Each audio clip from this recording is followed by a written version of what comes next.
Fala pessoal, sejam todos bem-vindos para mais um vídeo. Nesta quinta-feira, muita informação chegando de Brasília nesse exato momento, muita coisa importante você tem que saber de tudo que está rolando. Eu quero já que você se inscreva em nosso canal e ative o sininho da notificação, porque assim você fica por dentro de tudo que rola nos bastidores da política.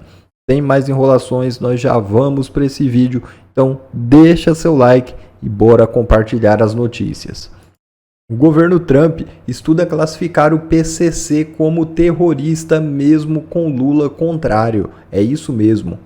O governo de Donald Trump estuda classificar o PCC e o Comando Vermelho como organização terroristas, mesmo após a gestão de Lula se manifestar contra tipificar as facções criminosas dessa forma. Para os Estados Unidos, a resistência do Brasil não é um impeditivo para que Washington avance com o plano.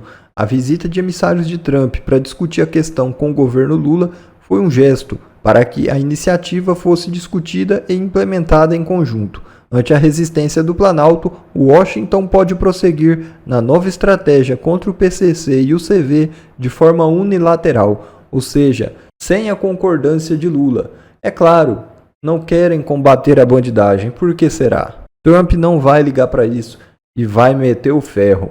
Outra informação, Nicolas Ferreira protocola pedido de impeachment de Dino por fala sobre petista. É isso mesmo. O deputado federal Nicolas Ferreira protocola na manhã desta quinta-feira um pedido de impeachment contra o ministro Flávio Dino por suposto crime de responsabilidade. A representação acusa o magistrado de atuação político-partidária vedada a integrantes do Supremo, após Dino sugerir uma chapa imbatível para as eleições do governo do Maranhão, encabeçada por Felipe Camarão do PT, atual vice-governador.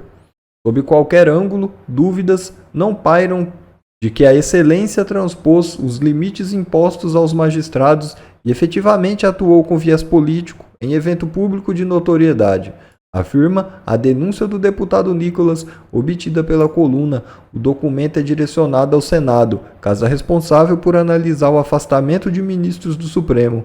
Já interlocutores de Dino argumentam que a declaração do ministro foi em tom de brincadeira e negam qualquer tipo de atuação partidária. Até parece que iam admitir isso, né? Claramente, mandou que fizesse uma chapa de petistas declarando apoio à mesma, ou seja, atividade político-partidária, lei do impeachment, crime de responsabilidade. Enquanto isso, Temer tenta domar sua cria e diz que Moraes não é radical e que Brasil deve muito a ele. É isso mesmo. O ex-presidente Michel Temer disse que não considera o ministro do Supremo Tribunal Federal Alexandre de Moraes um radical. A prova disso, segundo Temer, seriam as decisões do ministro em que flexibilizam prisões dos envolvidos no 8 de janeiro, do ex-presidente Fernando Collor e do ex-deputado Roberto Jefferson. Temer ainda elogiou a atuação de Moraes no comando do Tribunal Superior Eleitoral, TSE, durante as eleições de 2022 e disse que o Brasil deve muito ao ministro. Até parece que ele não recebeu salário durante todo esse tempo, né? O Brasil está devendo a ele. Ele diz: daqueles do 8 de janeiro, ele já liberou muita gente. Então ele faz uma coisa adequada no momento que deveria fazer, não é? Para garantir as eleições. E está fazendo agora com vistas à pacificação do país. Aquelas penas de 14, 15 e 17 anos devem ser reduzidas. Isso está começando a acontecer e há instrumentos jurídicos para isso, afirmou Temer na entrevista à Folha de São Paulo nesta quarta-feira. Agora que ele criou o monstro, ele tenta aí passar aquele paninho, né? Mas o povo tá de olho. Todo mundo sabe que o filho é teu. Agora assume, Temer. E vamos agora com o vídeo fresquinho liberado pelo deputado Gustavo Gayer nessa quinta. Derrotado pela segunda vez, Moraes perde mais uma e mostra ao mundo que o Brasil se perdeu. Mais uma vergonhosa derrota do Alexandre de Moraes, uma derrota internacional que consolida a percepção dos outros países de que o Brasil já não é mais uma democracia. Nós tivemos essa semana uma semana diferente, né? Uma sequência de gafes, de embaraços internacionais, de crises diplomáticas, Lula indo para a cúpula internacional de ditadores, a Janja querendo pagar sapa ou sermão para o ditador da China, depois o Lula admitindo que quer censurar o Brasil como a China e comparando a sua eleição aqui à ditadura chinesa. Aí você pensa, não tem como ficar pior, né? Nós temos o presidente e a primeira-dama envergonhando o Brasil. Só que aí você tem que lembrar, o Brasil é um país de 2 presidentes. Tem o Lula e tem o Alexandre de Moraes, que manda mais do que o Lula, inclusive. E aí, Alexandre de Moraes tem sofrido também alguns reveses internacionais. Ele acha que ele pode mandar em outros países como ele manda no Brasil. E você se lembra muito bem o escândalo que foi quando Alexandre de Moraes pediu a extradição do jornalista Oswaldo Eustáquio na Espanha. A Espanha recusou, Alexandre de Moraes fez uma pirraça, bateu os pés no chão e soltou, liberou para a prisão domiciliar um traficante húngaro que está aqui no Brasil e que a Espanha está pedindo a extradição. Então ele quis soltar um traficante. Viu que pegou muito mal, afinal de contas o traficante não tem casa no Brasil, não tem como ter prisão domiciliar, teve que devolver o cara para a cadeia. Mas foi uma vergonha gigantesca. E aí você se lembra disso aqui, quando ele pediu a extradição e a Espanha deu essa resposta, motivação política, e nega extraditar Oswaldo Eustáquio. Uma corte da Espanha, a Suprema Corte da Espanha, basicamente documentou uma resposta que fala isso aqui, ó. O STF brasileiro não é mais técnico, é um órgão político, está perseguindo opositores e nós não vamos devolver o Oswaldo Eustáquio. Não satisfeito, o governo brasileiro foi lá e recorreu. E aí hoje sai a resposta. Justiça da Espanha rejeita recurso por extradição de Oswaldo Eustáquio. O Tribunal Espanhol considera que o Brasil não tem legitimidade para recorrer de forma autônoma da decisão que negou a extradição. A Justiça na Espanha negou um recurso apresentado pelo governo brasileiro para reverter a decisão que recusou a extradição do jornalista Oswaldo Eustáquio, 46 anos. Ele é alvo de mandado no Brasil por crimes como ameaça, corrupção de menores. Aqui, corrupção de menores, sabe por quê? Porque ele perdeu a renda dele, daí a filha dele começou a pedir Pix para sobreviver e eles estão falando que ele está corrompendo a filha dele, usando as redes sociais da filha. Olha que loucura isso aqui. E tentativa... Aquela famosa tentativa de abolição do Estado Democrático de Direito que ninguém no mundo, agora a gente está vendo, não são só os brasileiros que não acreditam, o mundo já não acredita nessa tal tentativa de abolição do Estado Democrático de Direito. A decisão foi tomada em 5 de maio pela terceira sessão penal da Audiência Nacional, que considerou que o Brasil não tem legitimidade. Em 14 de abril, aí fala que eles já tinham pedido extradição, e na época o tribunal argumentou que os fatos atribuídos ao jornalista estariam conectados a condutas de natureza política, o que inviabiliza a entrega. Na nova decisão, o tribunal reforçou que o Estado brasileiro não é parte do processo e, por isso, não pode recorrer de forma autônoma, podendo, se for o caso, só aderir ao recurso do Ministério Público. Lembrando, quem que entrou com esse recurso? Não foi o Alexandre de Moraes. Quem entrou com o recurso foi a AGU, foi o Bessias. Lembra do Bessias, aquele que ia levar o documento lá para o Lula não ser preso, que a Dilma falou assim, ó, o Bessias está aí daí com aquele documento, que era para nomear ele na Casa Civil, para ver se dava para ele foro privilegiado e ele poder ser preso. Lembra disso, né? Pois bem, o AGU, o Bessias foi lá, tá aqui, ó. A AGU informou que se manifestou favoravelmente à tentativa de recurso com o entendimento que todas as medidas legais cabíveis devem ser adotadas para viabilizar. Cara, como é que o cara pode ser tão imbecil assim, né? O Imbecias. Ele não tem nada a ver com o processo, ele vai lá, entra com um recurso, leva um não e fica mal pro Moraes ainda, porque volta à tona e o Brasil relembra esse ato vexaminoso onde a Espanha recusa a extradição de um jornalista por dizer que a Suprema Corte está pedindo a prisão dele por motivos políticos. Você entende a gravidade disso? Existe uma decisão de um colegiado da Suprema Corte Espanhola, um documento real, dizendo que a Suprema Corte Brasileira está pedindo a prisão de alguém por política. Pelo amor de Deus.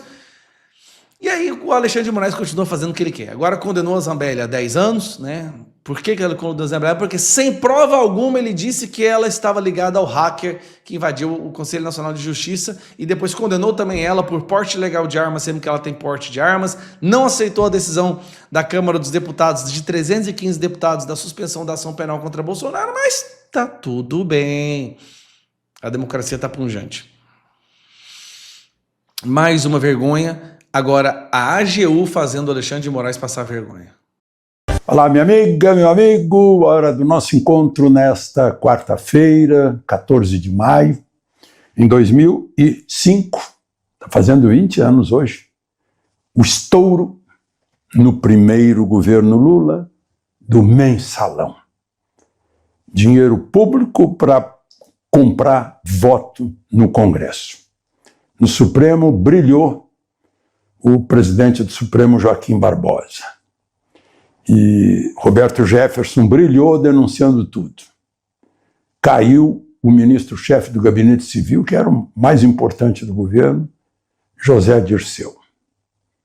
Foi preso, e muitos outros. Marcos Valério era o que ajeitava as coisas. Hoje tem o careca do INSS lá ajeitando as coisas.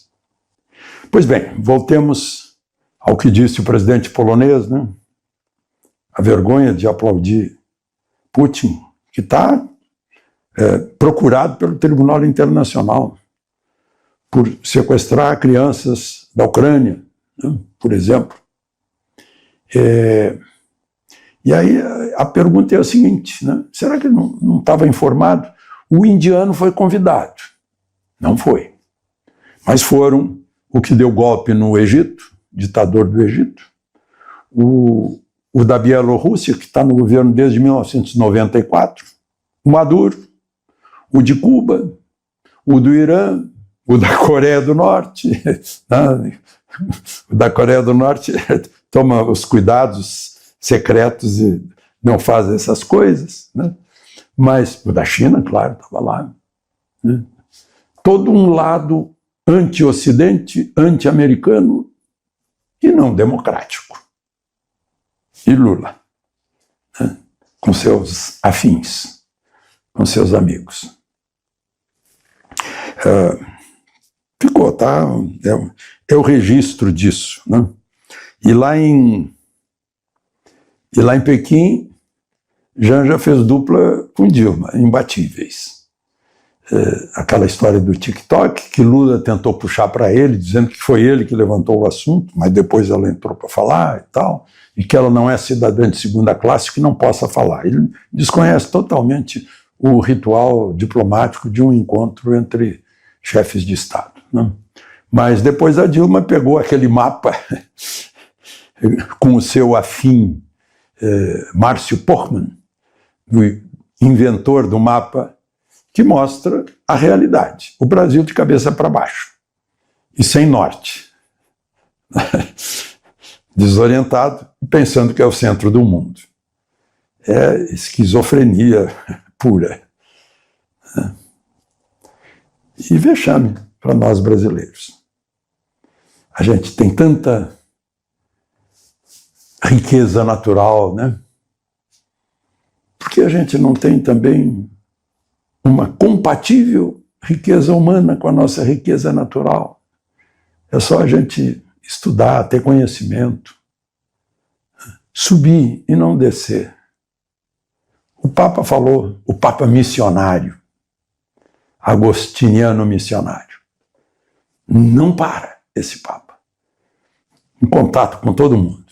E ele falou que para os jornalistas, né, evitem, resistam à mediocridade, à vulgaridade, de puxar o povo para cima e não empurrar para baixo, para poder dominar, porque o povo empurrado para baixo fica dependente do Estado e sem conhecimento para entender o que está acontecendo e acha que o Estado é bonzinho dando Bolsa Família. Né? Aí há aquele espetáculo triste daquela cidade lá do Maranhão que a gente viu nas redes sociais, né? Com a mesa cheia de comida. Bom, queria falar também da Previdência, né? Não dá para a gente terminar a nossa conversa sem falar da Previdência. A mulher do presidente do Sindicato Nacional dos Aposentados, Pensionistas e Idosos é o mesmo cujo vice-presidente é o irmão do Lula, Frei Chico. ela foi contratada para decorar o hotel em Praia Grande, que é desse sindicato. E ela tem uma offshore na Flórida, lá em Boca Raton.